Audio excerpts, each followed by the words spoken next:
Estamos fazendo uma série de estudos na Palavra de Deus, baseados então em Apocalipse, e esses estudos falam sobre as igrejas do Apocalipse. Eu intitulei esse estudo como Eu Te Conheço, Igreja. Essas são as palavras que Jesus diz a cada igreja, cada uma das 7 igrejas. Ele fala que conhece aquela igreja, conhece de viver ao lado daquela igreja. Ele conhece as aflições, ele conhece os benefícios que aquela igreja tem alcançado, como conhece também as necessidades que eles passam. E então esse estudo, o de hoje, será na igreja de Filadélfia, que se encontra em Apocalipse capítulo 3, a partir do versículo 7, tá bom? Se você quiser deixar sua Bíblia já aberta em Apocalipse 3, 7, daqui a pouco a gente faz a leitura. Mas antes disso, vamos dar aqui um apanhado histórico sobre a igreja, ou na verdade sobre a cidade de Filadélfia. Filadélfia era uma das mais jovens das 7 igrejas, ou das 7 cidades.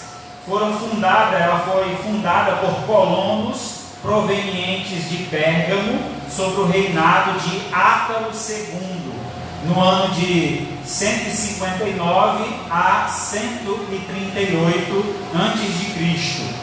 A cidade estava situada num lugar estratégico, na principal rota do correio imperial romano para o Oriente. A cidade era chamada Porta do Oriente.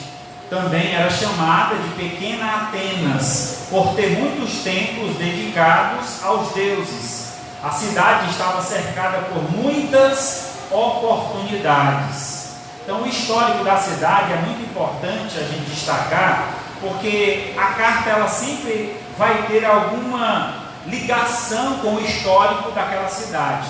Então, Jesus ele não conhecia apenas a igreja, mas ele conhecia também a cidade a qual a igreja estava inserida. Isso é importante porque Jesus conhece Aracati, sabe qual é os grandes dilemas e grandes problemas que encontramos aqui. E ele colocou esta igreja para fazer a diferença nessa cidade. Então nós precisamos fazer essa leitura também da nossa cidade. Precisamos interpretá-la para que possamos abordar com a palavra que ela necessita, justamente com aquilo que ela precisa ouvir. Átalo, que foi o rei, o governador que iniciou aquela cidade, a cidade estava cercada por muitas oportunidades. Átalo amava tanto seu irmão Eumenes, que apelidou então de Filipenses, não é Filipenses, Filadélfia, é porque está em grego aqui, eu estou tentando ler. Filadélfia. Então ele adotou esse nome como um apelido para a cidade, e esse apelido pegou e a cidade se tornou então conhecida por esta palavra. E esta palavra, a Filadélfia, significa amor fraternal, o amor entre irmãos, ou aquele que ama a seu irmão. Então é um nome bom, para ter uma cidade amorosa. Deveria ser uma cidade que o amor fraternal estava muito vivo naquele meio. Átalo criou a cidade para ser embaixadora da cultura helênica, missionária da filosofia grega. Mas Cristo diz para a igreja que colocou uma porta diante da igreja para ela proclamar não a cultura grega, mas o evangelho da salvação. Então essa cidade ela tinha um papel fundamental naquele círculo de cidades ali da Ásia Menor. E a porta que é falada no texto, onde Jesus abriu esta porta, é a porta para o Evangelho. É interessante isso porque Deus usou de um homem pagão, de um homem incrédulo, Alexandre o Grande. Esse homem ele se tornou um grande lutador, ele conseguiu render várias cidades aos seus pés e instituir então uma só língua. Então a língua grega era obrigada, cada cidade que ele conquistava, ele obrigava aquela cidade a aprender a língua e cultura helênica ou grega. Então assim, todos os povos daquela região da Ásia falavam a mesma língua.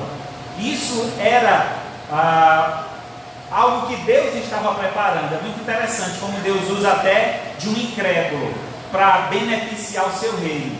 Então Deus usou deste homem, um grande desbravador, para conquistar várias cidades, instituir uma só língua, e pelo menos uma língua que todos falassem, mas havia as línguas maternas, mas essa língua se tornaria então a língua principal onde o evangelho seria propagado. Nós temos, por exemplo, o Novo Testamento, que originalmente foi escrito em grego koiné, uma língua já morta, mas que traz uma qualidade na palavra muito boa. Por quê? O grego tinha uma palavra específica para cada coisa. Por exemplo, quando ele queria falar sobre o amor entre um homem e uma mulher, ele falava o amor eros, que vem de erotismo, que vem dessa ideia, o amor entre homem e mulher. Quando ele queria falar sobre o amor entre irmãos, filéu. Então o amor que era entre irmãos, daí vem Filadélfia. Quando ele queria falar sobre o amor que ele teve para conosco, ágape, o amor sacrificial. Então assim, o grego tinha uma palavra específica para cada coisa, diferente da língua portuguesa. Quando a gente escuta manga, a gente pensa de uma manga, uma fruta, mas pode ser a manga da blusa, pode ser mangá de alguém, que é algo muito cultural do Nordeste, né?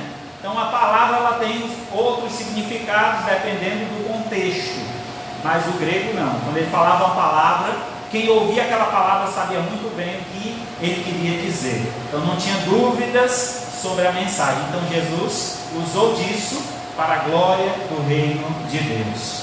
Então a Filadélfia era essa cidade que era uma porta para a apresentação dessa cultura grego, mas o Senhor usou para que a igreja se tornasse a referência. Existiam muitos terremotos também naquela região, tremores de terras na cidade de Filadélfia era muito comum. Muitos viviam em tendas fora da cidade, as paredes das suas casas eram rachadas, desabamento eram coisas comuns na cidade. Era uma região perigosa e vulcânica. O terremoto no ano de 17 a.C., que destruiu a cidade de Sardes, a gente já falou aqui anteriormente, também atingiu Filadélfia, mas para a igreja, assustada com os abalos sísmicos da cidade, Jesus diz: ao vencedor far-lhe-eis coluna e santuário do meu Deus, e de lá jamais sairá. Então, a igreja estava naquela cidade dando uma sustentação. Aquela cidade não era destruída porque a igreja fazia ali um papel fundamental.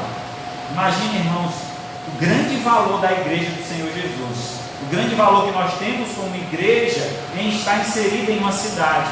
Grande responsabilidade a nossa de divulgar o evangelho, de ser luz, de ser uma coluna de sustentação, para que aqueles que estão temerosos possam encontrar em nós a verdadeira salvação que está em Cristo Jesus.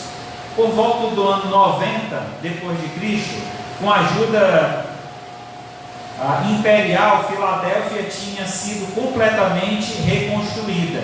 Em gratidão, passaram o nome da cidade para Neo-Cesareia, a nova cidade de César.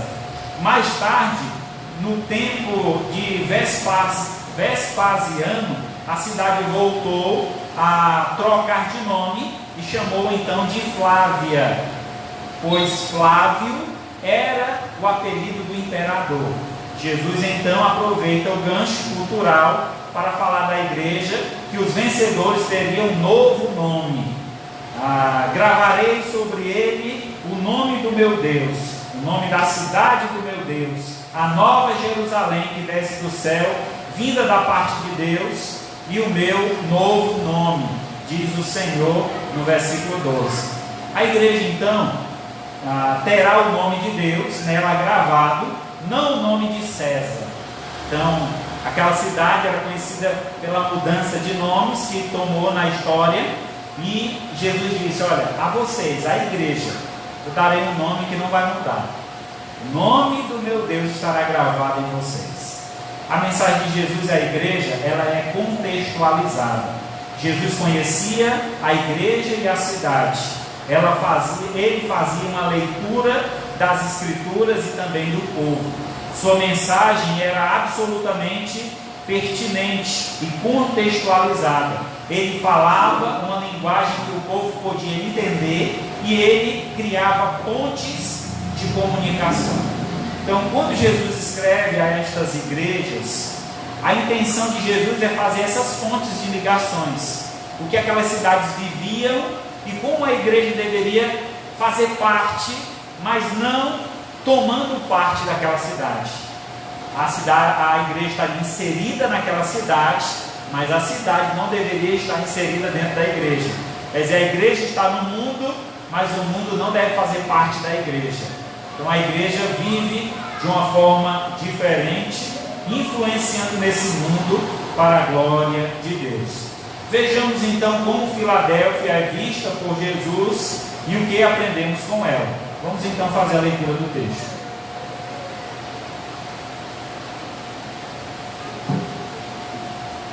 Apocalipse 3, do 7 ao versículo, diz assim a palavra de Deus: ao anjo da igreja em Filadélfia escreve: essas coisas diz o santo, o verdadeiro, aquele que tem a chave de Davi, que abre e ninguém fecha, e que fecha e ninguém abre. Conheço as tuas obras. Eis que tenho posto diante de ti uma porta aberta, a qual ninguém pode fechar, que tens pouca força, entretanto, guardastes a minha palavra e não negaste o meu nome. Eis que farei que alguns dos que são da sinagoga de Satanás, des que a si mesmo se declaram judeus e não são, mas mentem, eis que os farei vir prostrar-se aos teus pés e conhecer que eu te amei, porque guardaste a palavra da minha perseverança. Também eu te guardarei na hora da provação que há de vir sobre o mundo inteiro, para experimentar os que habitam sobre a terra. Venho sem demora, conserva o que tens, para que ninguém tome a tua coroa. Ao vencedor, far-lo-ei coluna no santuário do meu Deus. Daí jamais sairá. Gravarei também sobre ele o nome do meu Deus, o nome da cidade do meu Deus, a nova Jerusalém, que desce do céu, vinda da parte do meu Deus, e o meu nome, o meu novo nome. Quem tem ouvidos, ouça o que o Espírito diz às igrejas. Oremos ao Senhor. Maravilhoso Deus e Pai, louvado e engrandecido seja o teu santo nome. Agradecemos, Senhor, por mais uma oportunidade reunidos aqui, poder exaltar e glorificar ao Senhor, pois só o Senhor é digno de glória. Agradeço, ó Pai, por cada um que está presente esta noite. Te agradeço por aqueles que estão participando conosco por meio das lives. Venha abençoar também, Senhor, cada um que tem chegado aqui. Que o Senhor derrame a tua graça, o teu favor, nos conceda sabedoria, nos dê, Senhor, iluminação do alto para entendermos a tua palavra e aplicar em nossa vida. Nos ajuda, Senhor, assim como o Senhor inspirou os apóstolos, os teus discípulos a fazer a tua obra. Também te pedimos, ó Pai, que o Senhor derrame do teu Espírito, para que cheios dele possamos nos dispor ao teu serviço, fazendo a tua vontade em nossas vidas, hoje e sempre. Nós te agradecemos e pedimos, ó Pai, em nome de Jesus, teu Filho amado, que vive e reina para todos sempre. Amém. A carta geralmente começa com o remetente o destinatário remetente. Então essa não é diferente. No verso 7 encontramos aqui quem são o destinatário remetente. O destinatário sempre é o mesmo, é o anjo da igreja, que diz aí no verso 7. Ao anjo da igreja escreve. Então esse anjo da igreja é o mesmo em todas as igrejas, que é o líder da igreja, o pastor da igreja. A ele é endereçada essa carta para que ele pudesse exortar a igreja, ensinar a igreja, divulgar esse evangelho a toda a região. Essa carta se tornaria então carta circular. Então era uma carta específica àquela igreja, mas que também serviria para as demais igrejas. O remetente é que sempre tem um título diferente, sempre é apresentado de uma forma diferente. E nessa feita também não seria de outra forma. Ele se apresenta, o remetente, como o santo, o verdadeiro e o que tem a chave. Ele está trazendo uma referência de separado, alguém consagrado, alguém que foi separado para um serviço, alguém que foi separado para a glória de Deus. Nós, como cristãos, também somos considerados santos. A palavra de Deus nos chama a atenção para sermos santos, como santo é o nosso Deus. E lembra, santidade traz a ideia de separação. Somos separados para o serviço de Deus. Então Jesus aqui se apresenta como aquele que foi separado. Além disso, ele é aquele que é verdadeiro. Eles estavam vivendo em um contexto, aquele povo vivia em um contexto muito filosófico, no mundo de ideias. E sabemos que no mundo das ideias, a verdade geralmente é colocada como relativa. Você tem a sua verdade, eu tenho a minha, cada um tem a sua verdade. Quando Jesus se apresenta como sendo o verdadeiro, ele traz a ideia aqui daquele que é único, que não existe outra verdade a não ser esta. Ele é a verdade absoluta, ele é a verdade vinda dos céus. Então essa verdade que Deus quer que a gente conheça, que Deus quer que a gente saiba. Em outro momento, Jesus ele fala: eu sou o caminho, a verdade e a vida. Ninguém vai ao Pai a não ser por Jesus Cristo. Então ele é o caminho e a única verdade que veio do céu. Sendo através dessas palavras, tem uma outra aqui que ele usou, outra expressão, que é o que tem a chave. É interessante essa expressão, o que tem a chave. Essa expressão traz a ideia de autoridade, de poder. Todo poder está em Jesus Cristo. Ele é que tem a chave do reino dos céus. Lembra que ele ia oferecer essa chave para um dos personagens bíblicos, que foi Pedro? Ele deu essa chave do céu, é tanto que as imagens de esculturas que são feitas do apóstolo Pedro é feita de um homem segurando a chave, Então essa é a imagem, porque Jesus deu a ele essa chave que nós vamos entender mais na frente, a explicação dela. Mas só entendendo aqui como Jesus quer ser reconhecido diante desses nomes que ele se apresenta. Como ele quer ser conhecido nesta carta? Ele quer ser conhecido como o guardião. O guardião. Quem é esse guardião? Aquele que foi enviado, aquele que é o verdadeiro, aquele que não mente e aquele que tem a chave. Então essa é a ideia que Jesus quer passar. É aquele que é o guardião, aquele que veio dos céus para nos guardar. E aí Isaías 48:17 reforça essa ideia de Cristo como nosso guardião.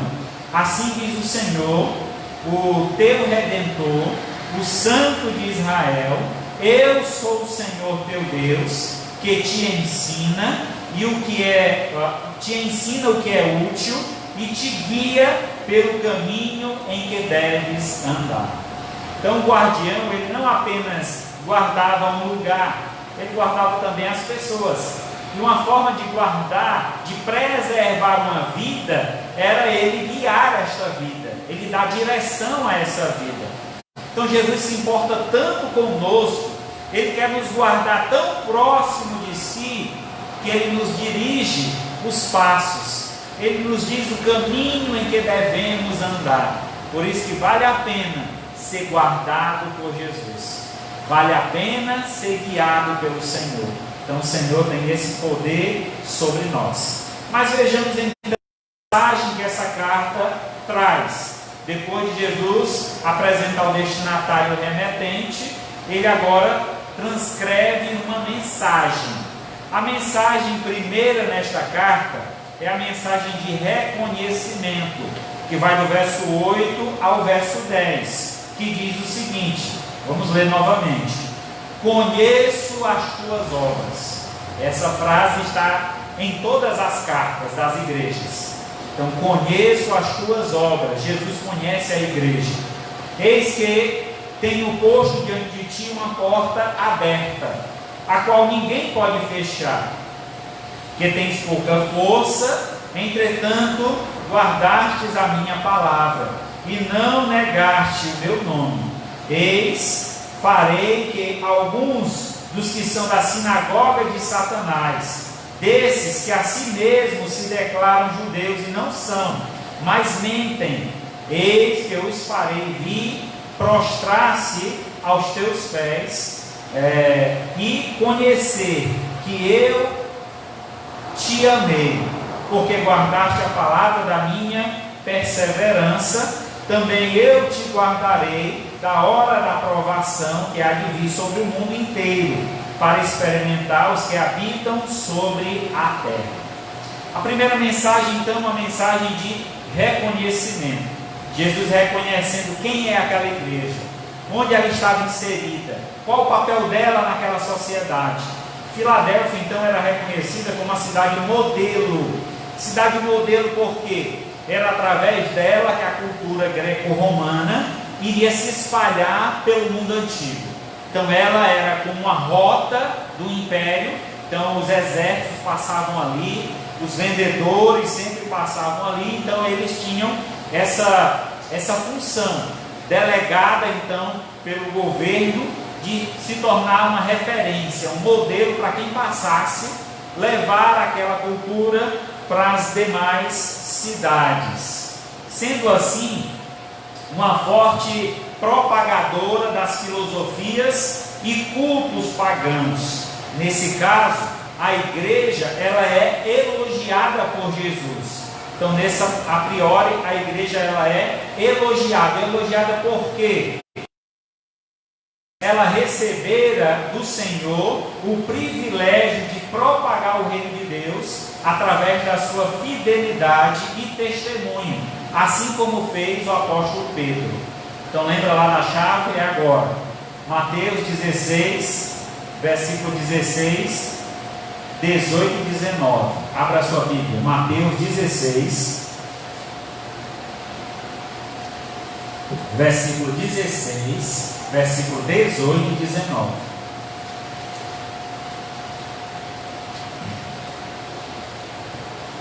Jesus estava com os apóstolos, seus discípulos, e então houve um questionamento de Jesus Cristo, quem ele era para os seus discípulos. Pedro, Simão Pedro, verso 16 diz: tu és o Cristo, o Filho do Deus vivo. No versículo 18: também eu te digo que tu és Pedro, e sobre esta pedra edificarei a minha igreja, e as portas do inferno não prevalecerão contra ela. Dar-te-ei as chaves do reino dos céus. O que ligares na terra terá sido ligado no céu, e o que desligares na terra terá sido desligado no céu. Pedro foi um grande líder junto com os discípulos ali. Então Pedro, no livro de Atos dos Apóstolos, na sua primeira pregação, 3.000 pessoas se converteram e foram batizadas e inseridas então a igreja se deu através da pregação de Pedro. Quando Jesus oferece a Pedro a chave do reino dos céus, aqui estava dando ele autoridade de anunciar a palavra do reino. Pedro aqui não estava ganhando nada assim, podemos dizer, sobrenatural, no sentido de que ele teria um poder a mais do que os outros discípulos ou apóstolos. Não, Pedro apenas estava sendo autorizado a pregar, a anunciar. Aqueles que ouvissem a palavra e crescem seriam ligados lá no céu, mas aqueles que ouvissem e não crescem, não recebessem essa palavra, seriam desligados. Então aqui temos algo muito forte, muito interessante, que hoje está sobre nossa responsabilidade. A igreja do Senhor Jesus hoje tem essa responsabilidade.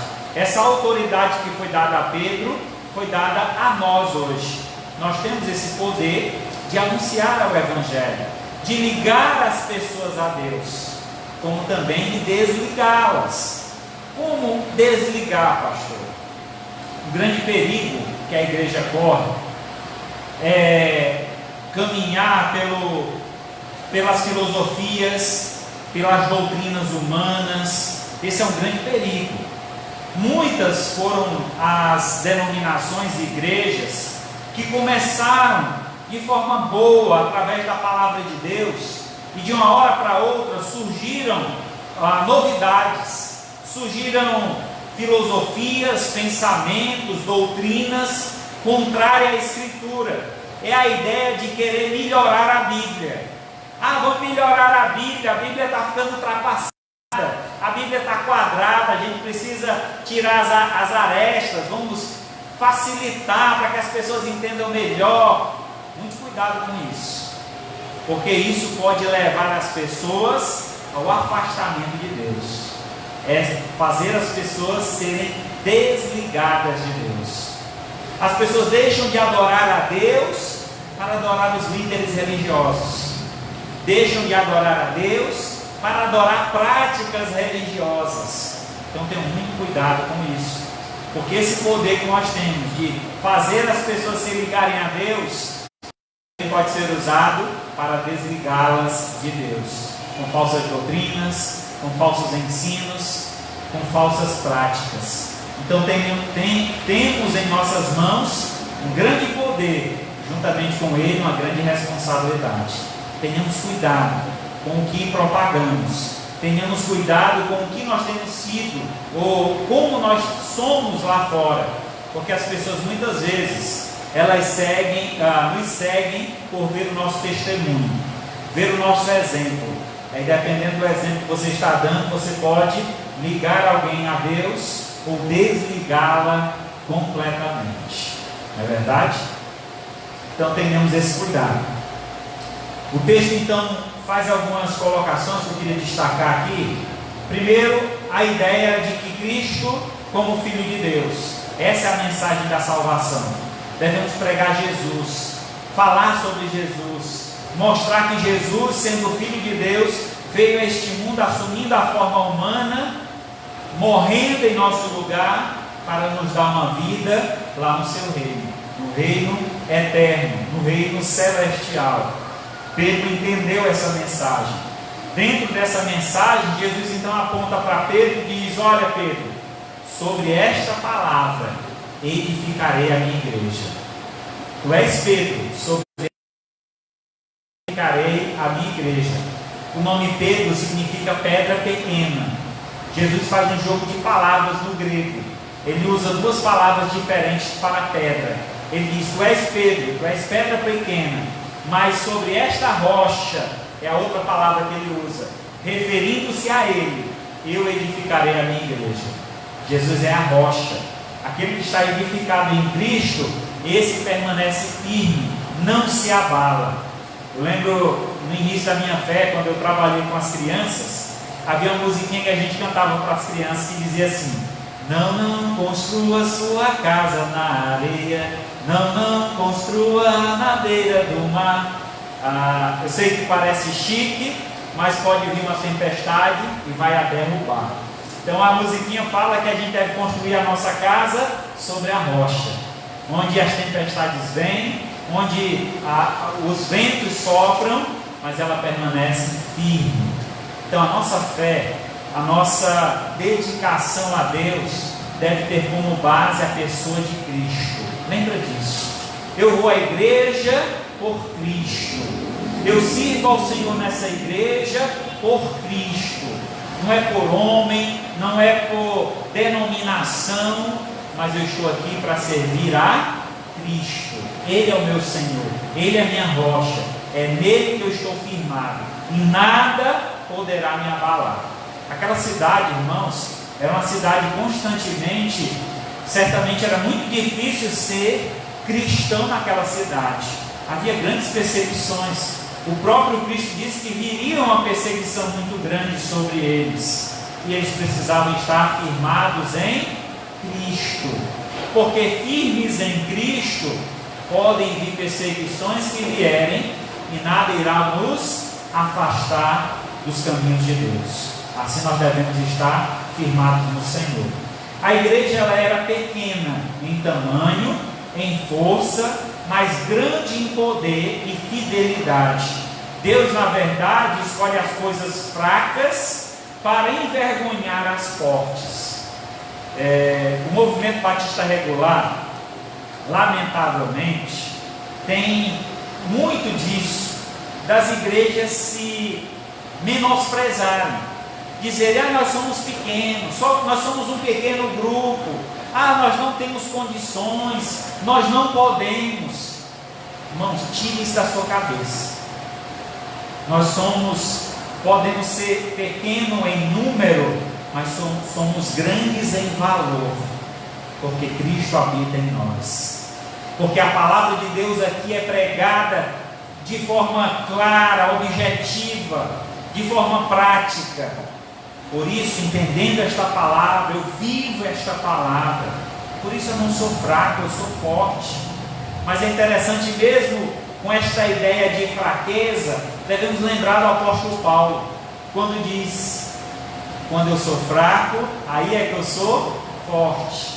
O entendimento de fraqueza, ele é louvável quando entendemos que as minhas limitações me ajudam a estar mais ligado a Cristo. Quando eu entendo que sou fraco, eu busco mais a presença de Deus, entende? Era isso que o apóstolo Paulo falava: quando eu sou fraco, aí é que eu sou forte, porque quando eu sou fraco, eu busco a fortaleza em Deus. Mas quando eu me acho forte, que eu não preciso de ninguém, nem muito menos de Deus, aí eu estou sendo fraco na fé. Aí, lamentavelmente, muitas pessoas vivem nesse mundo achando que não precisam de Deus. Eu tenho tudo, olha, eu abro a minha despensa, está cheia, na minha casa todo mundo tem saúde, eu tenho um teto maravilhoso para morar, eu tenho um bom trabalho, eu tenho isso, eu tenho aquilo outro, só não tem Deus. Eu vou dizer, quem não tem Deus, não tem nada, porque as coisas deste mundo passam, bem como os seus desejos, mas aquele que crê no Senhor, esse sim, tem muita coisa. Então, tem um valor dado por Deus, um valor intrínseco, um valor que é depositado em nossa conta. Então, lá no céu está nos guardada uma grande herança, a herança de reinar juntamente com Cristo. Então, que valor maravilhoso. Então, a igreja podia pensar que era fraca, mas na verdade ela era forte. Forte porque o Senhor lhe dava essa fortaleza. Jesus colocou diante dela uma porta aberta, que ninguém podia fechar. A igreja é fraca, mas seu Deus é onipotente, quer dizer, tem todo o poder. A nossa força não vem de fora, nem de dentro. A nossa força vem do alto, vem de cima, vem de Deus. Essa é a verdadeira força do cristão. Nós nos fortalecemos, irmãos, quando nos unimos, quando estamos juntos, quando temos comunhão, quando vivemos em perfeita harmonia. E aí um fortalece o outro. Mas quando decidimos viver isolados, cada um por si, toma conta da tua vida que eu tomo conta da minha, esse aí é um grande problema. aí é onde nós enfraquecemos, é onde o inimigo encontra as brechas, onde o inimigo ataca e muitas vezes causa grandes males. A atitude da igreja diante das batalhas é muito importante, essa referência, esse entendimento. Se nós colocarmos na nossa mente que nós somos fracos, não temos recursos, somos poucos e não vamos conseguir, não tenha dúvida que você não vai chegar a lugar nenhum. Mas se entendemos que mesmo na fraqueza, temos o poder que vem do Senhor e podemos nos unir e alcançar grandes patamares, aí nós vamos chegar longe, nós vamos alcançar muitas coisas em nome de Jesus. Mas para isso precisa crer e tomar uma atitude de viver como igreja do Senhor Jesus. A igreja do Senhor Jesus não é grande nem pequena, mas ela deve ser santa. Então, não devemos estar atrás de uma igreja grande nem igreja pequena, mas de uma igreja santa.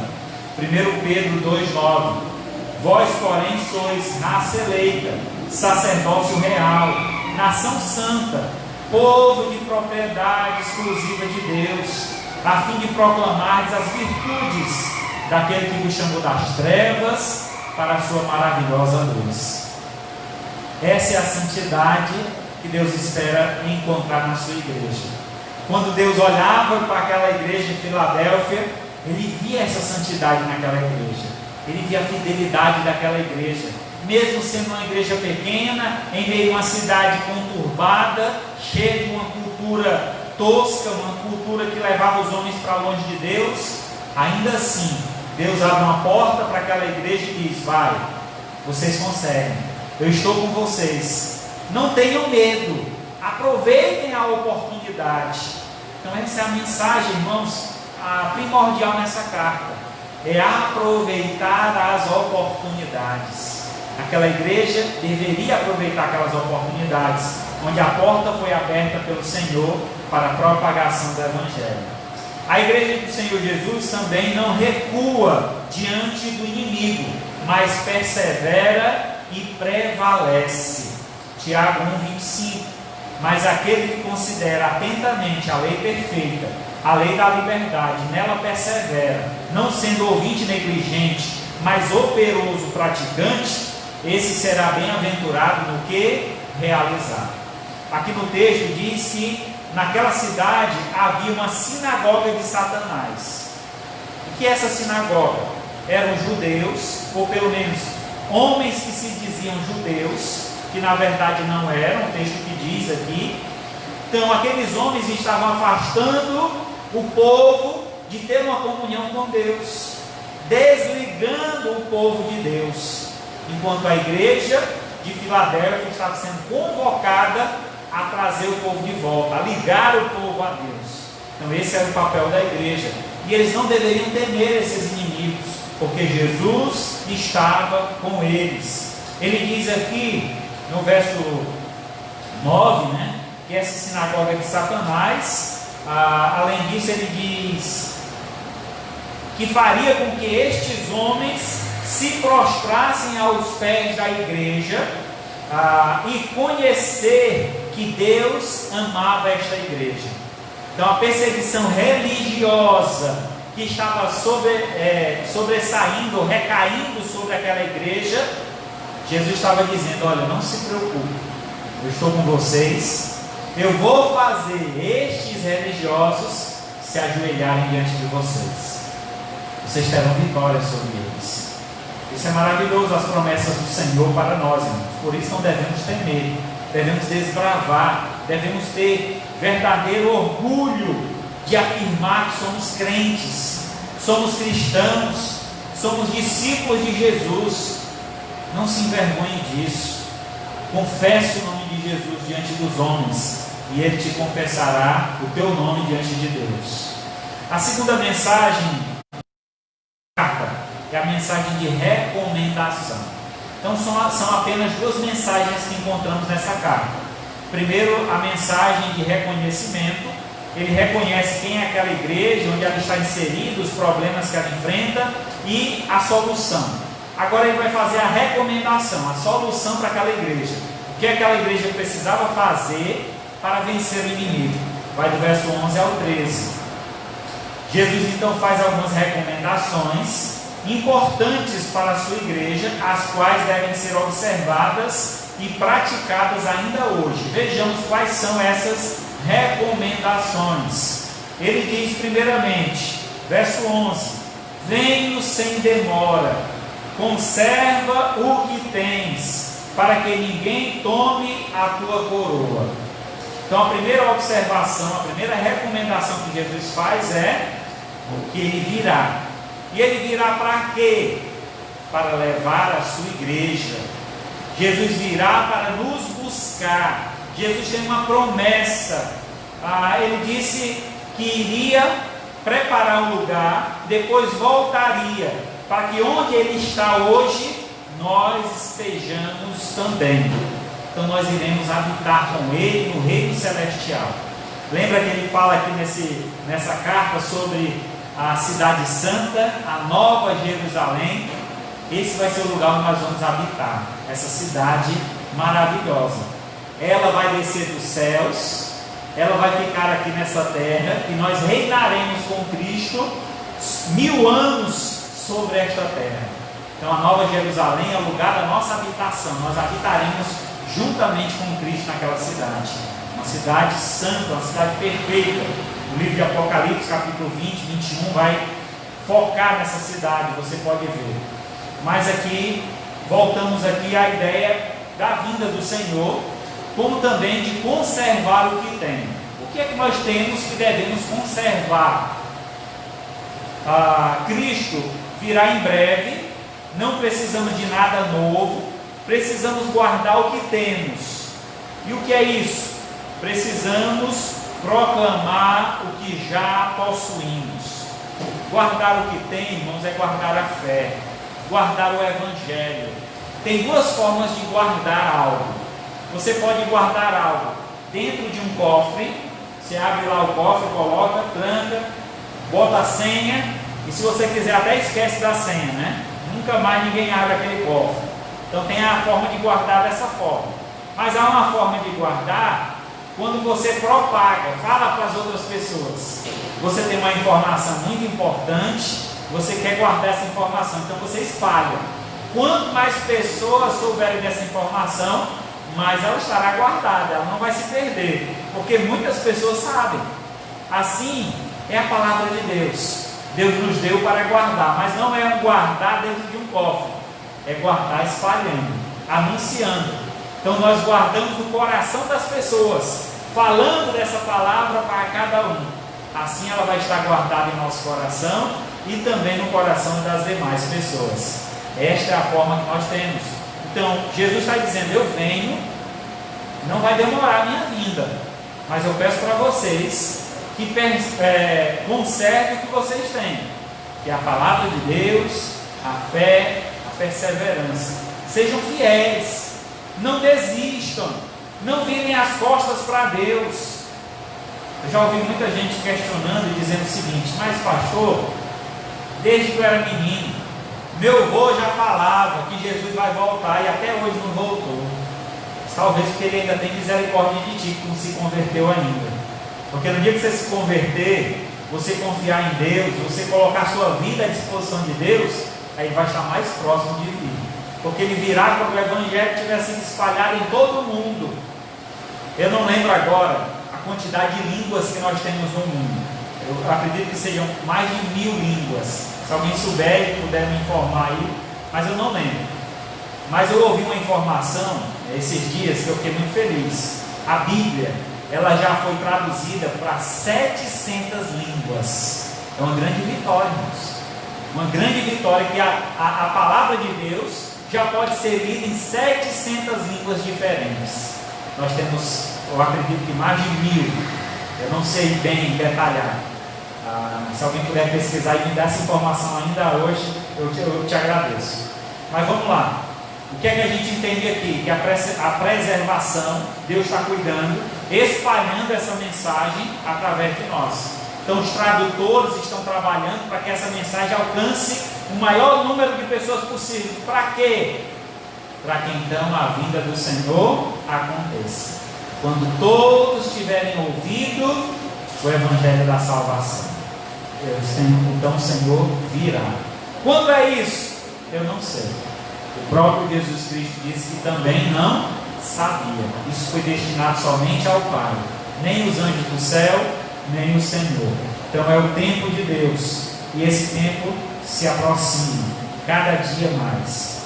Lucas 4,18. O Espírito do Senhor está sobre mim, pelo que me ungiu para evangelizar os pobres. Enviou-me para proclamar restaurar a vista aos cegos, para pôr em liberdade os oprimidos. Esse então foi o chamado de Cristo, e esse chamado foi destinado também a nós. O Espírito do Senhor também está sobre nós. Nós temos esse poder de evangelizar, de propagar, de falar do amor de Deus. A segunda recomendação que é dita aqui no texto está no versículo 12. Ao vencedor falo-ei coluna no santuário do meu Deus, daí jamais sairá. Falo-ei coluna, ele jamais sairá. Lembra que a cidade aconteceu muitos terremotos? Ser uma coluna para aquela cidade era algo que tinha muita ligação, né? muita referência. Então Jesus está dizendo que nós seremos colunas, mas não uma coluna qualquer. Não é uma coluna numa cidade abalada, mas uma coluna no santuário de Deus. A coluna, ela tem um papel muito fundamental na construção, que é da sustentação, da firmeza àquela obra. A coluna, ela é garantia, ela é segurança. Então, quando Jesus diz que fará de nós colunas no seu santuário, quer dizer que as outras pessoas confiarão em nós. Nós temos uma responsabilidade, nós temos um dever de dar sustentação à obra de Deus. Irmãos, vivemos num tempo onde as pessoas estão cada vez mais se preocupando consigo mesmas e não mais com a obra de Deus. Nós tivemos, final de semana passada, eu estive em Fortaleza, eu estava numa conferência missionária, onde vimos lá vários testemunhos de homens de Deus necessitando de ajuda, construção, ajuda por conta de um transporte que eles têm, que usam na obra, quebrado. Então vários foram os testemunhos que a gente ouviu e que foi acessível a nós, que necessitam então da ajuda da igreja, nossa ajuda. Nós precisamos da sustentação à obra de Deus. O Deus que nós cremos é o dono do ouro e da prata, sim, mas onde é que está o ouro e a prata de Deus?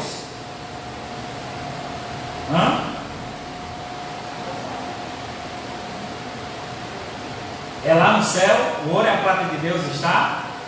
Também, mas ela está também na vida de cada um de nós, no bolso de cada um de nós. Se nós não abrirmos mão e contribuirmos com a obra de Deus, se nós não ajudarmos a obra do Senhor, o que é que vai ser dessa obra? Missionários que foram confiando na gente. O missionário, irmãos, é interessante, é como se ele estivesse descendo um precipício, você estivesse segurando a corda, a igreja está segurando a corda, e o missionário descendo para ir resgatar as almas perdidas, lá no inferno, né? Podemos dizer assim, vamos descendo o homem. Tu tem coragem de ir? Eu tenho, eu vou amarrar essa corda aí. E aí desce, ele vai confiando em nós, que estamos segurando a corda. Mas o que é que acontece? Aí começa a um soltar a corda, não tem muita gente para segurar essa corda, vai soltando, quando dá fé, está lá o missionário sozinho no fundo do poço, sem ter ninguém segurando a corda. Nós precisamos, irmão, dar essa sustentação. Para isso nós somos chamados a ser colunas. Alguém que dá sustentação à obra de Deus, sustentação ao plano maior do Senhor. Se Deus me chamou, irmão, não foi apenas para esquentar um banco, numa cadeira, um banco da igreja, não. Eu preciso ir além, eu preciso avançar, eu preciso fazer a obra de Deus acontecer. Eu faço parte dessa obra. Eu sei que Deus não chamou todos vocês para serem missionários, para sair nos campos distantes, mas Ele chamou cada um de nós a fazer parte dessa obra, dando sustentação àqueles que vão. Então, que eu possa amar essa obra como Cristo me amou e assim dedicou a sua vida a mim. Diante da instabilidade desse mundo, Jesus promete segurança e proteção aos fiéis e um futuro completamente estável ao lado do Pai da Glória. Aqui, os terrenos da vida podem nos abalar, mas no céu estaremos tão firmes e sólidos como uma coluna do santuário de Deus. Então, o Senhor nos promete garantias de um futuro perfeito, um futuro inabalável. Mas para isso eu preciso hoje dar essa sustentação à obra de Deus. Romanos 8, 38 e 39 diz assim: porque eu estou bem certo de que nem a morte, nem a vida, nem os anjos, nem os principados, nem as potestades, nem as coisas do presente, nem do porvir, nem a altura, nem profundidade, nem qualquer outra criatura poderá separar-nos do amor de Deus que está em Cristo Jesus nosso Senhor. O apóstolo Paulo sabia muito bem o que era uma coluna de sustentação. Ele estava firmado em Cristo, que era a sua base, e nada poderia abalar. Por quê? Porque ele estava firme em Cristo. Nenhum problema desse mundo o afastaria da casa de Deus, da obra do Senhor. Lamentavelmente, nos dias em que vivemos, vemos pessoas deixando de servir a Deus por qualquer motivo. É certo que esse período que a gente passou de pandemia foi muito difícil. Realmente era necessário essa reserva, esse cuidado que nós ainda temos até agora, usando máscara, cada um de vocês. Isso é o cuidado que nós devemos ter. Mas devemos lembrar, irmãos, que acima de tudo isso está o Senhor. Tomando todos os cuidados, devemos lembrar que o Senhor cuida de nós. Entende isso? É claro que eu colocar na minha cabeça, Deus cuida de mim, eu tiro a máscara, eu vou para a rua, eu vou fazer tudo que não é indicado, eu estou correndo um risco maior. Então não devo fazer isso. Eu não estou incentivando ninguém, por confiar em Deus, ser imprudente. Aqueles que confiam em Deus são prudentes, mas a prudência também tem limites, né? Nós já reabrimos a casa do Senhor, já estamos aqui há mais de, acho que 2 meses já, e graças a Deus por isso. Aqueles que vieram, até hoje eu não ouvi nenhum comentário de alguém que ficou enfermo por ter vindo à igreja. Ontem teve uma carreata aqui na rua dos políticos, e eu vi as pessoas sem máscara, se abraçando, fazendo um monte de coisa aí. Aí eu fico imaginando, aquilo pode, aí vir à igreja não pode, né? Então tem pessoas que ainda estão muito temerosas em vir à casa de Deus. Irmão, eu preciso confiar em Deus, eu preciso ter essa fé fundamentada no Senhor. Ele não vai me fazer uma coluna, Ele vai me deixar firme. Então não tenha medo, confia no Senhor, tomando as precauções, né? Claro, a gente tem álcool em gel disponível, tem máscara ali, se alguém, por acaso chegar alguém sem máscara, a gente tem máscara para oferecer.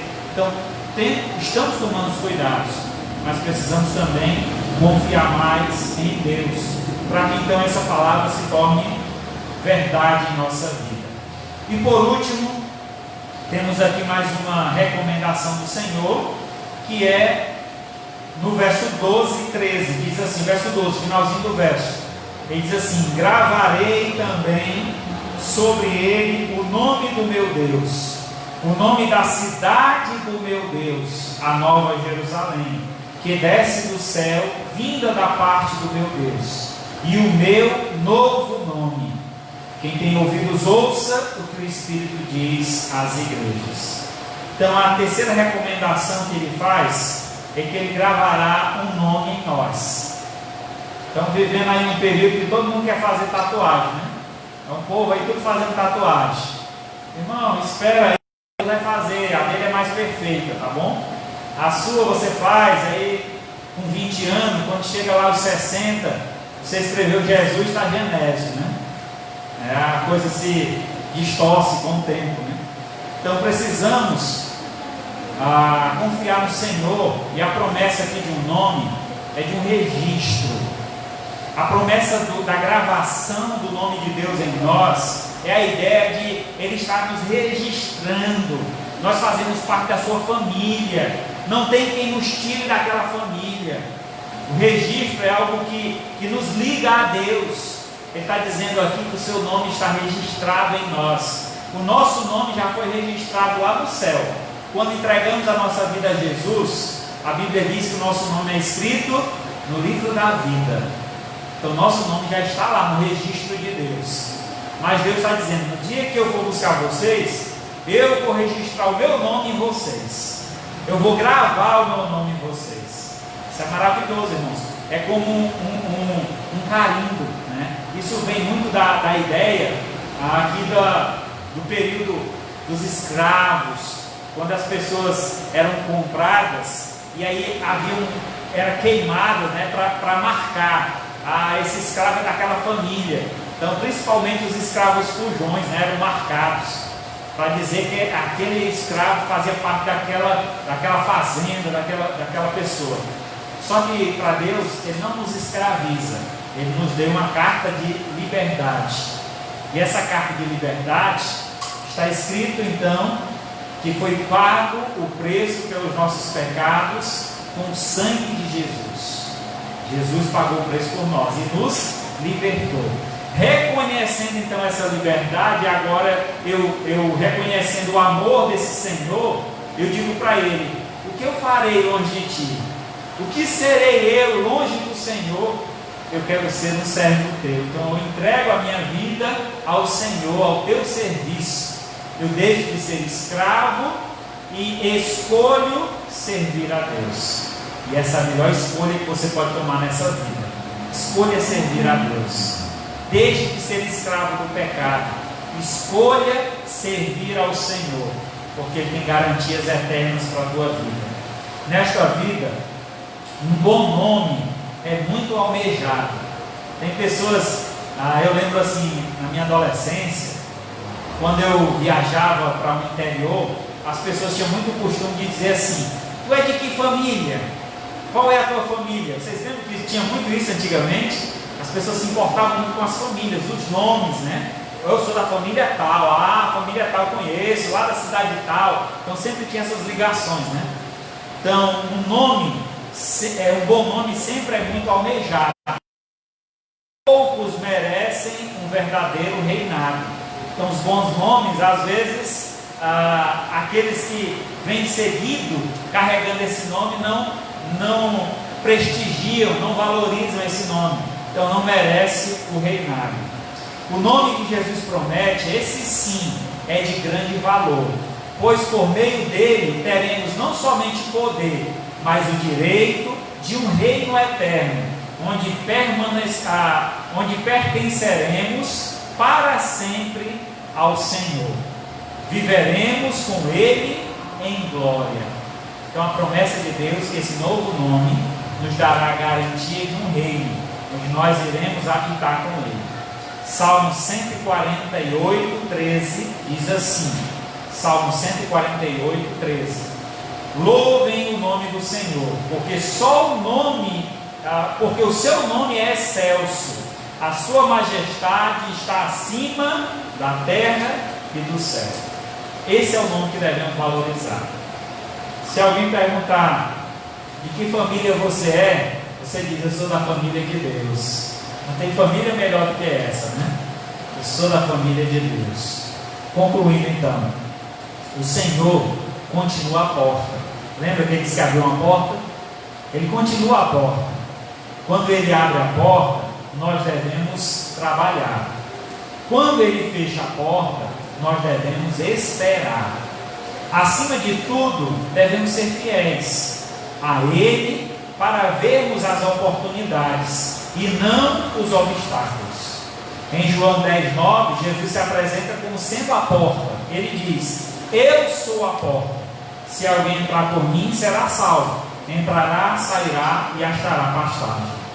Jesus é a porta que está sendo aberta para você hoje. Se você ainda não confessou o nome de Jesus, entregue a sua vida a Jesus. Confia nele e o mais Ele fará. E Apocalipse 3:20 Jesus diz: eis que estou à porta e bato. Se alguém ouvir a minha voz e abrir a porta, eu entrarei em sua casa, cearei com ele e farei nele morada. Jesus quer habitar em nós. Jesus quer viver junto conosco, em nosso coração, em nossa vida. Ele quer fazer uma mudança, uma transformação. Mas para isso, meu amado, eu preciso deixar que Ele entre no meu coração. É interessante que Jesus disse que Ele abre uma porta que ninguém fecha. Mas há uma porta que Jesus não abre se você não deixar. É a porta do coração. Ele bate nessa porta. Ele está dizendo, ó, eis que estou à porta e bato. Ele é educado. Ele não invade a tua vida. Mas se você confiar nele, se você entregar a sua vida a ele, você abrir a porta, ele entrará e nunca mais sairá da sua vida. Então confie em Deus. Ele está aqui hoje conosco. E ele está aqui hoje para trazer salvação. Amém? Louvado seja Deus. Vamos orar. Maravilhoso Deus, Pai Santo, graças te damos por cada um, ó Pai, que chegou a este templo para te adorar. Te pedimos também por aqueles, ó Pai, que estão conosco através dessa rede social. Que o Senhor também derrame a tua graça, teu favor sobre cada lar e cada família. Te rogando, Senhor, pela vida daqueles que ainda não fizeram uma confissão de fé. E se tem alguém aqui essa noite, ó Pai, que precisa de salvação, que eis que o Senhor, como a palavra de Deus diz, está à porta, aguardando então que eles abram, para que o Senhor possa habitar neles e fazer neles morada. Eu peço que a igreja continue em oração e eu pergunto se tem alguém essa noite que gostaria de abrir a porta do seu coração para que Jesus habitasse em você. Você gostaria de entregar sua vida a Jesus? Levante a sua mão para que eu possa orar por você. Alguém essa noite gostaria de entregar a vida a Jesus? Se você que nos prestigia nas redes sociais e gostaria de tomar essa decisão, coloque nos comentários. Nós iremos entrar em contato com você e acompanhar nessa nova caminhada. Queremos então agradecer ao Senhor, ó Pai, por tudo que o Senhor é e por tudo que o Senhor faz.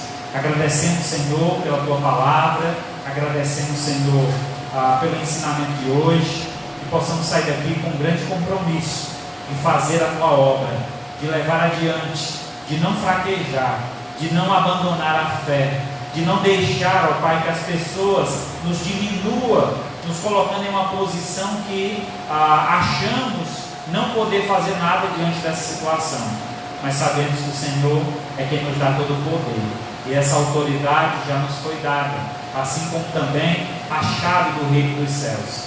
Que nós possamos assim, ó Pai, com esta autoridade, com este poder, anunciar a palavra de salvação aos perdidos.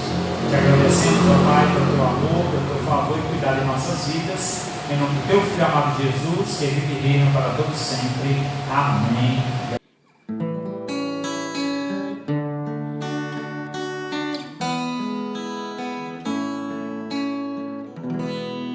Nada sei sobre o futuro, mas Jesus me guiará pela tempestade forte.